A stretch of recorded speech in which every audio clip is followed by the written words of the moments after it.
With this awareness, clarity, and connect series, we're going to get into triangle pose. So we're going to be looking at triangle from an inward perspective of what it feels like.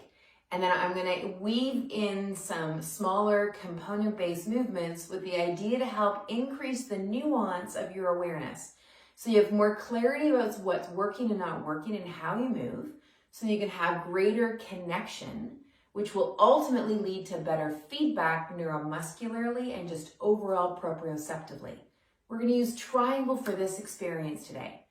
What you're going to need in terms of props is a buckled strap and a block. All right, so let's begin with triangle. How this is going to go, if you haven't done one of these practices yet, is that we do the pose, the movement, and then we go into another movement or series, come back to the position, notice the change that's happened, and then do that again, okay? So from here, let's just find our first triangle. Feeling the bottoms of your feet initially, center of the heel, ball of the foot, and the base of the pinky toe. And then take your legs wide and rotate one leg and then the other. You might not even want to rotate the back leg. It just depends on how you do your triangle. And then you go into your version of triangle. Now, I'm demonstrating triangle from this Tadasana stepping wide. You might have a totally different way of coming into triangle. And I really encourage you to do your version of triangle because that's what you do in your practice. Okay, so coming into whatever your triangle is.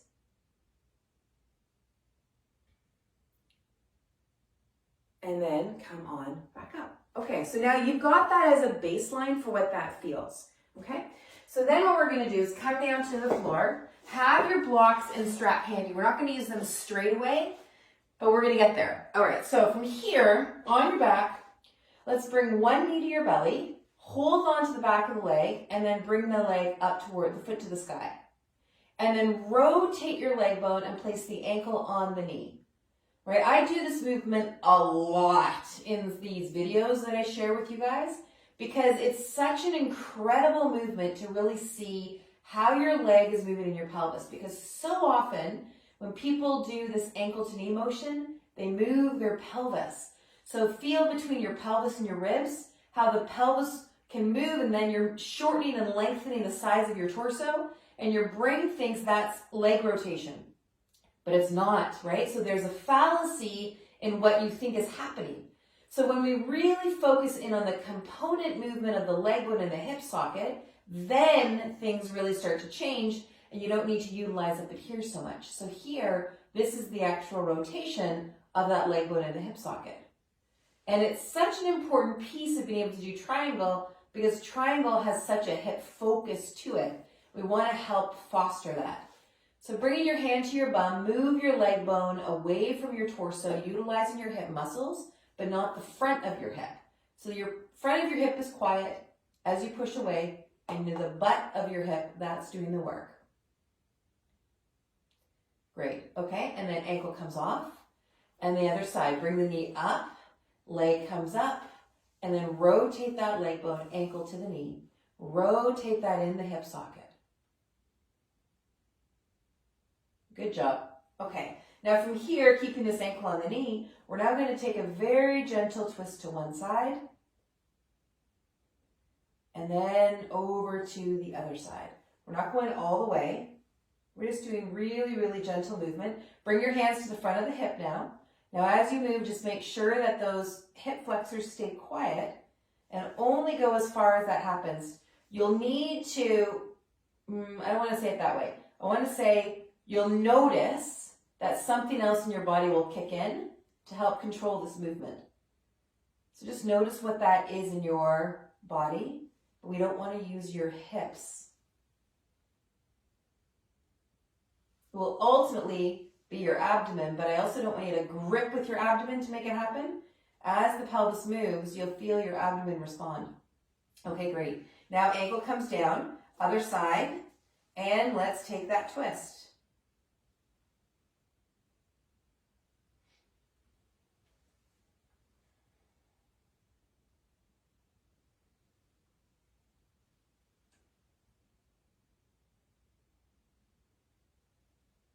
Good job. Okay, great. And then ankle comes off your knee.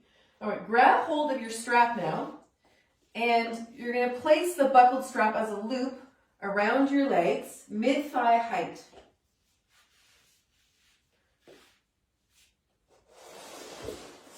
So if I come closer to this camera, it's more like you can see the strap is right about here, mid-thigh height, yeah? Okay, so onto your back and place your hands in the front of your hips, those hip creases again, and press the legs wide into the strap. So the strap's providing a bit of resistance as you push your legs wide. Front of the hips are quiet. Your hip flexors are not engaging. So remember when we brought that knee to the belly, that leg bone was moving towards your belly. That's when the hip flexors were engaged. Now that you're here and you're pressing wide, that's your action. They don't need to be involved.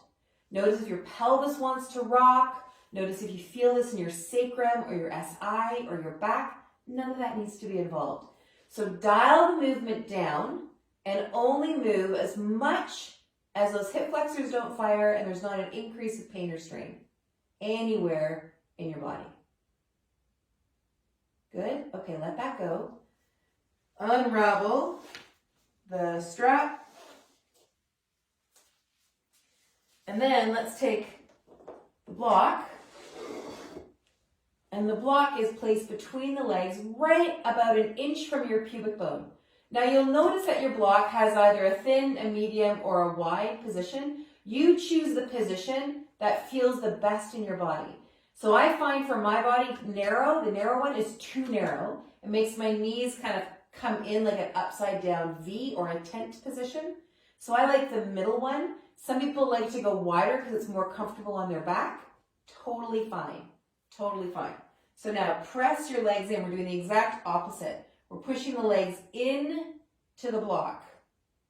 Same idea, nothing in your hip, in the front of the hip rather. The effort's in the inner thigh. Your back is okay. Your back's not increasing. SI, hips. Now sometimes because of the motion inward, we might feel some snagginess or some strain back there. If that's the case, take your block wider and then try the movement. You might notice that's a bit different. Now you're not trying to squeeze the living bejeezers out of the block. So we're not trying to squeeze the living crap out of it, right? We're just pressing in and then releasing.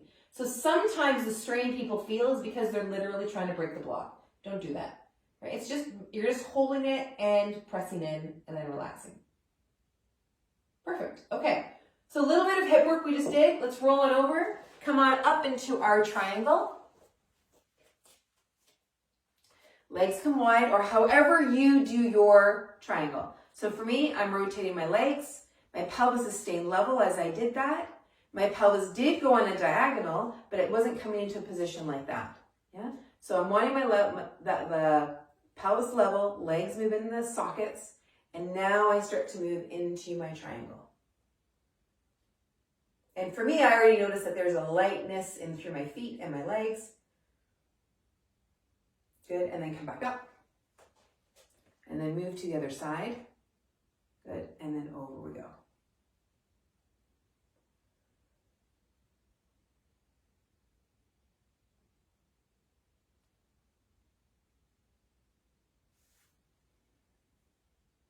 Good, and then come back up. All right, now from here, let's be close to the wall. You might need to hold on to the wall with your hands. And you're going to take one ankle and bring it up to the knee, like so. So you're just not into eagle, just ankle to knee. If you need to hold the wall, go for it. And then do a slight squat. So the squat has your legs coming up towards your belly. And you're still feeling the bottom of your foot on the floor, center of the heel, ball of your foot, base of your pinky toe. Good, and then back up. Okay, now as you do this side, notice if there's any increasing strain up and through your upper body, and focus in on moving through your hips and your knees, or your knee and your ankle on the standing leg. And again, if you need to hold the wall, by all means, feel the bottoms of your foot, center of the heel, Ball of the foot, base of the pinky toe. Good, and then come on up. Great. Okay, now from here, let's take those legs wide. Rotate, if that's how you're going into it, and then into your triangle. What's so interesting about triangle is because you've got one leg doing one thing and the other leg doing another thing, it inherently is an unbalanced position through your pelvis and your SI. But that doesn't make it bad. It just makes it clear that that's what's happening. We do lots of things that are unbalanced in our day-to-day. So we want to help improve our ability and our stamina to be in those positions. So that's what triangle can be really great for, so long as we move well into it. If we don't move well into it, then it can be horrible. Okay, great, and then come back up. Good. Now, from here, we're going to grab the strap, and we're going to be taking the arms overhead. Now, my hands might come out of screen a little bit here. Let me step back. Here we go. Okay, now from here, you can be with your arms up, and then reach yourself over to the side. If that's too much, then you can also just do the movement like so.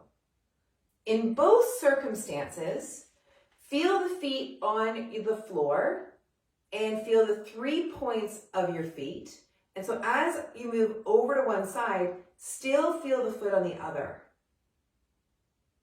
Good. And then come back up and then over to the other.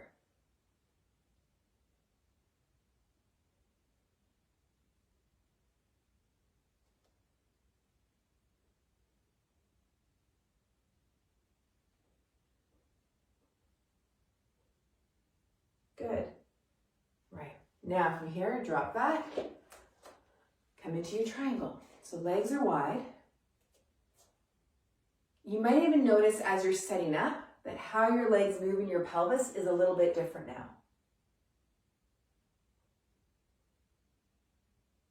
And then back up. Good. And then one time over here.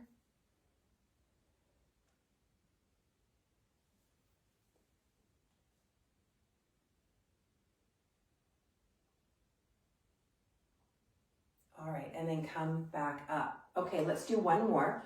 Now we're gonna need some bit of wall space. You're gonna come into a small wall sit. So this would be a wall sit that you could be in for 30 minutes if you had to be. No, we're not gonna do 30 minutes, but if you had to be. So you're not just coming all the way down. You're finding a position that if I gave you a cup of tea, that you could easily have a conversation, easily sip your tea. There might be a little bit of effort in your legs, but your knees are fine, your ankles are fine, your back is fine. You're comfortable. So if you're noticing your legs are getting too involved, or your back's getting involved, or the strain is going up, then you need to come up a little bit, okay? So now from here, feel the 3 points on the bottom of your feet, and press them into the floor as if you're squishing blueberries underneath your feet. And then relax. Now, we're going to move the weight out of this leg and into this leg. So you're going to push this leg a bit more into the floor. So you push those blueberries in a bit more. This leg becomes a bit stronger. This leg becomes a bit lighter. Good. And then let that go. Now go to this side. Press. Good, and then relax. You can also think of it as pressing a pedal. So we're pressing the pedal on this side. Feel those 3 points of your feet, and then let that go, and then press the other. Now, one thing I want you to be conscientious of is we're shifting our weight left and right as we do this, right? But what I want you to isolate the movement to the leg, and then to the leg. So your pelvis and your head and your rib cage aren't moving. So only push as much as you can isolate the movement to your leg between your hip and your foot, and then to the other side. This is the component part of the movement. See if you can find the nuance of this. Notice what you're aware of, what you're becoming clearer about. Okay, good. One more time on either side.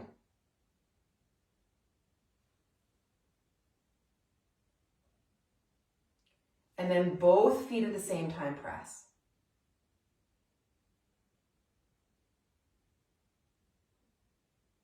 And then slide up the wall. Good. And now come to standing. And then bring those legs wide. Rotate your leg bones. Good. And now move into your triangle.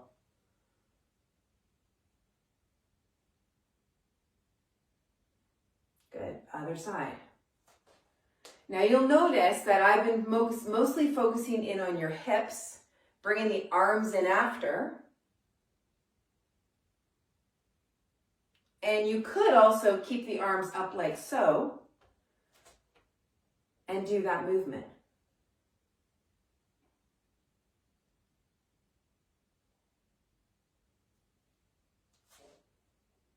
Keep your idea on your hips so that the hips are the focal point.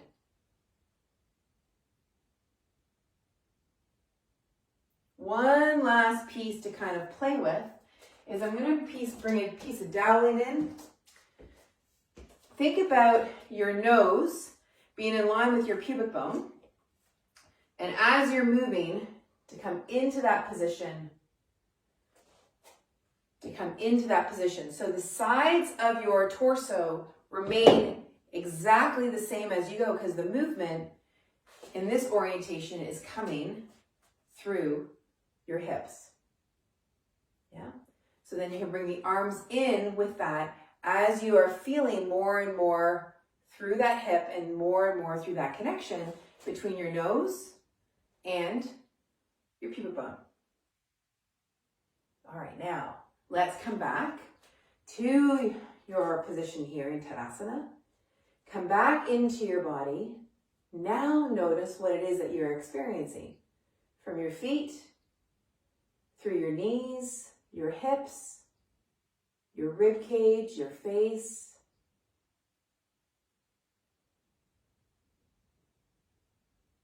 What does it feel from a nuanced energy, lightness? What's your internal awareness like? How clear are you or clearer? And how about your level of connection?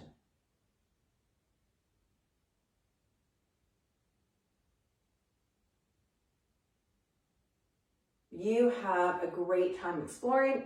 We will see you tomorrow.